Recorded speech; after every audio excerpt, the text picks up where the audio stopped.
Hello, my darlings, and welcome to the continent. No, not that continent, Europe. It's bursting with history, culture, and enough mystery to make Agatha Christie reach for a stiff drink. In this video, we're diving headfirst into the stories behind 10 of Europe's most enigmatic landmarks. From Stonehenge's mysterious stones to the Eiffel Tower's near-death experience, get ready to have your perceptions challenged and your funny bone tickled. So buckle up, grab a biscuit or a baguette depending on your location, and let's embark on a journey to uncover the truth, the myths, and the downright bizarre. Stonehenge, the world's most famous rock collection. Seriously, you try arranging boulders that big without the help of a forklift. Is it a giant calendar, an ancient burial ground, or maybe, just maybe, it's a giant game of prehistoric Tetris gone wrong? Some say it was a temple for druid ceremonies, which sounds a bit like a wild weekend in Glastonbury to me. Others believe it was an astronomical observatory, used to track the stars and predict eclipses. Honestly, with those massive rocks, you could probably see Jupiter from there. And then there's the theory that aliens built it, because when in doubt, blame it on the extraterrestrials, right? Like, how did they get those rocks to stand up straight? The world may never know. Next up, we're off to Paris, the city of love, lights, and a tower that almost wasn't. Oh yes, mes amis, the Eiffel Tower, the iconic symbol of France, was nearly torn down after the 1889 World's Fair. Can you imagine the uproar, the protests, the baguettes thrown in anger? Apparently, some Parisians thought it was an eyesore. They said it clashed with the city's aesthetic. Thankfully, cooler heads prevailed, or maybe they just realized how much money the tower would make from tourists, and it was saved from demolition. And aren't we glad they did? Because let's be honest, what's a romantic stroll along the Seine without the Eiffel Tower twinkling in the background? Not nearly as Instagrammable, that's for sure. Now hold on to your hats, because things are about to get spooky. We're venturing beneath the streets of Paris to the catacombs, a labyrinthine ossuary that houses the skeletal remains of over 6 million Parisians. Imagine wandering through tunnels upon tunnels of skulls and femurs, arranged in macabre displays that would make Edgar Allan Poe weak at the knees. It's enough to give anyone the heebie-jeebies. But here's the kicker. The catacombs weren't originally intended to be a tourist attraction. They were created in the 18th century to solve the city's overflowing cemetery problem. Talk about a practical solution.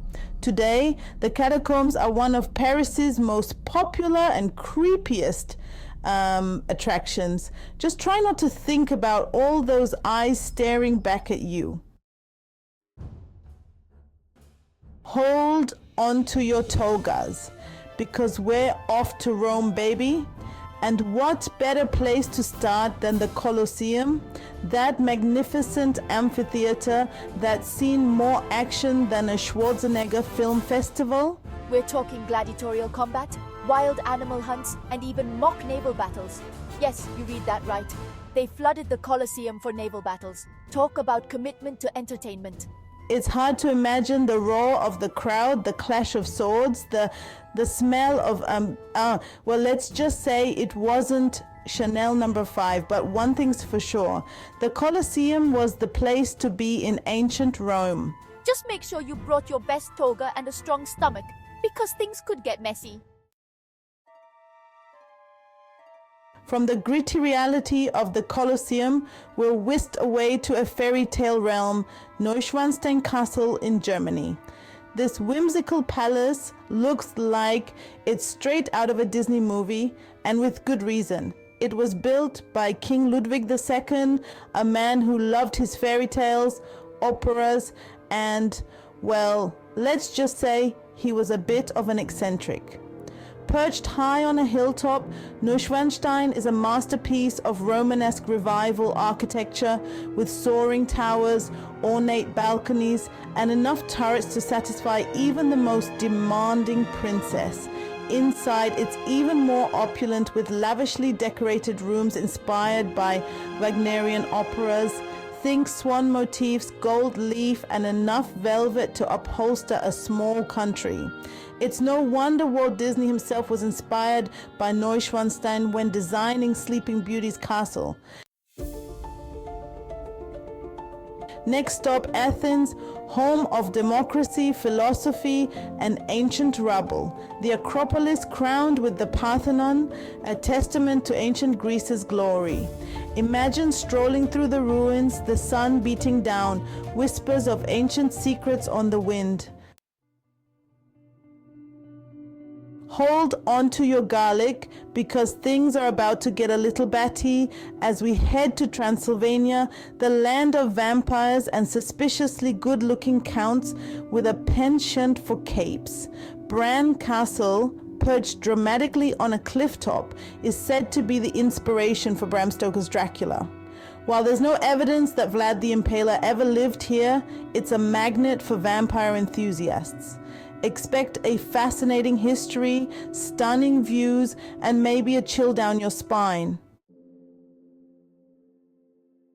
From the spooky to the sublime, we arrive in Barcelona, home of Tapas Gaudi, and a building that's been under construction for over a century. Yes, you heard that right, over a century. The Sagrada Familia, Antoni Gaudi's masterpiece, is a testament to the power of patience, perseverance, and maybe a touch of madness. It's a riot of color, shapes, and textures, like a dream you'd have after eating too much churros. Gaudi dedicated his life to this project, and while he didn't live to see it completed, his vision continues to inspire awe and wonder. And the best part, it's still a work in progress. So, if you're ever in Barcelona, be sure to pay a visit to the Sagrada Familia. It's a building that defies categorization, a symphony in stone that will leave you breathless. The Leaning Tower of Pisa. It's like the world's most famous optical illusion. Is it falling? Is it standing? Is it just messing with our heads? The answer, my friends, is a little bit of all three. This iconic bell tower started leaning during its construction in the 12th century. Instead of scrapping the project, the builders just rolled with it. Over the centuries, the tower's lean has become its claim to fame. It's a reminder that sometimes our flaws are what make us unique. Our final stop takes us to the Scottish Highlands, a land of misty lochs, rugged mountains, and the elusive Loch Ness monster. Nessie, as she's affectionately known, has been capturing imaginations for centuries, with tales of a giant serpent-like creature lurking in the depths. Is Nessie real? Is she just a giant catfish with a PR team? Or is she the result of one too many whiskeys? The truth, my friends, is still out there. But that hasn't stopped people from searching for her. From blurry photographs to sonar readings, there have been countless attempts to prove Nessie's existence. So, if you're ever in the Scottish Highlands, be sure to take a boat trip on Loch Ness. You never know, you might just catch a glimpse of the world's most famous cryptid. Just keep your eyes peeled and your camera ready. Well, there you have it, my intrepid explorers. 10 of Europe's most enigmatic landmarks, each with its own story to tell. We've journeyed from ancient ruins to modern marvels, encountered ghosts, monsters, and even a leaning tower that refuses to fall. But the journey doesn't end there. Don't forget to like, comment, and subscribe for more adventures in history, culture, and the downright bizarre. Let me know which landmark intrigued you the most in the comments below. and hit that notification bell so you never miss an update. Until next time, happy travels, and remember, the truth is out there, or maybe it's just behind that pile of rocks. You never know.